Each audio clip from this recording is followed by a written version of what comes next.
Hey everyone, this is Jessica, and in this video I'm going to be working on a poured piece that I made in an earlier video.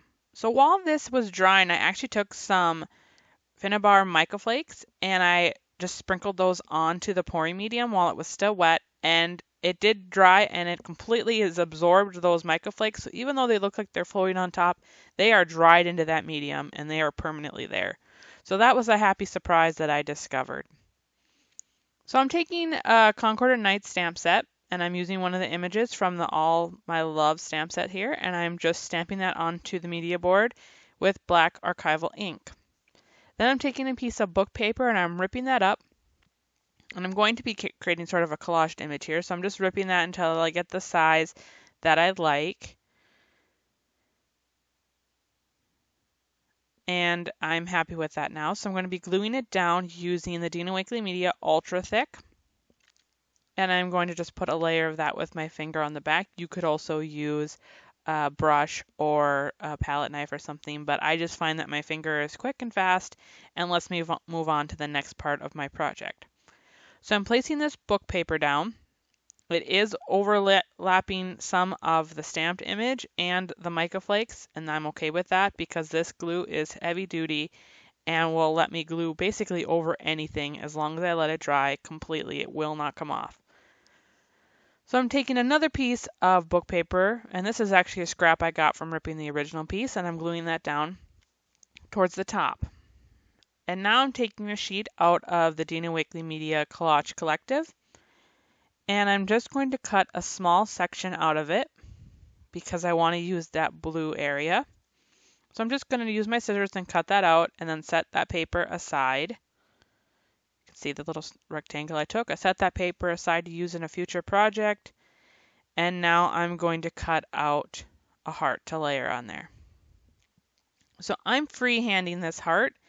I do it all the time. It's something I feel really comfortable with. If that's not something you feel comfortable with, you could, of course, use a pencil and sketch the heart out first, or use a stencil and trace the heart, or stamp something as well.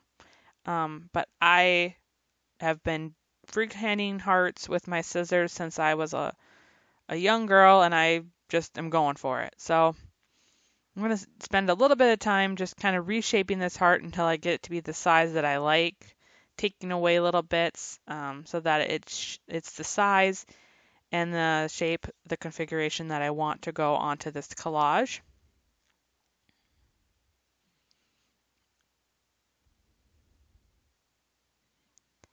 And I'm almost happy with it. I'm just going to take a little bit more off that right side.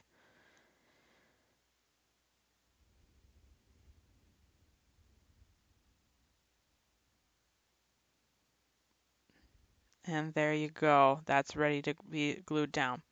So I'm once again using the Dina Wakley Media Ultra Thick. And I'm going to just put a layer of that on the back with my finger.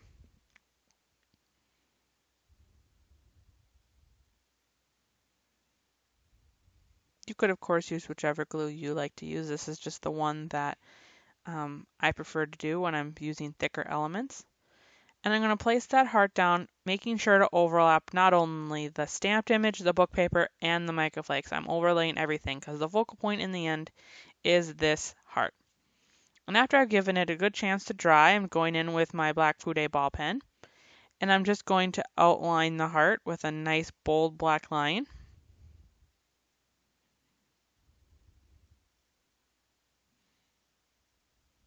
And at first I wasn't really sure if I wanted to draw on the microflakes, but then I decided that I didn't want those to be popping out from the background too much. So on the left side you can see that I will actually end up going over those microflakes with the pen, and it dried.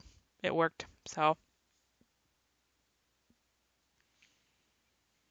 you can see I'm just going back and adding little lines, and that's done. So now I'm going to stamp a sentiment, and this comes from the same stamp set as that flower that I used originally, and this says love you. And I'm just going to kind of line that up to make sure it's straight along the bottom. And I'm using Ranger Archival ink for this. It's a permanent ink. And then I'm going to go back in with the Fude pen and add some little circles and dots.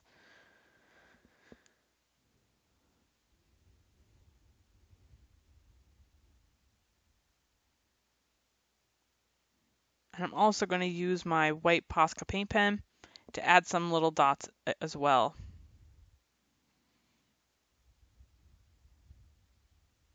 And I'm just going to do this until I kind of feel like the space is filled up and I don't have weird empty areas. You could, of course, do more of these or as little of these as you like. And now I'm taking my black ink pad again and I'm just going to rub that along all 4 edges of this to kind of give it a little bit of a frame and a finished look.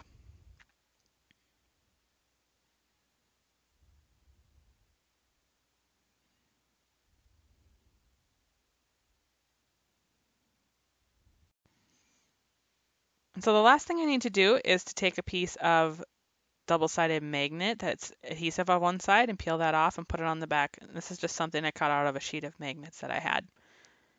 And now this piece is complete. And you can also see the other one that I made to go as a set, as I'm going to give this as a gift. And you can watch that one as well in another video. Thank you so much for watching and following along with me. And be sure to subscribe to our YouTube channel so you don't miss out on any of our future projects. Have a wonderful day.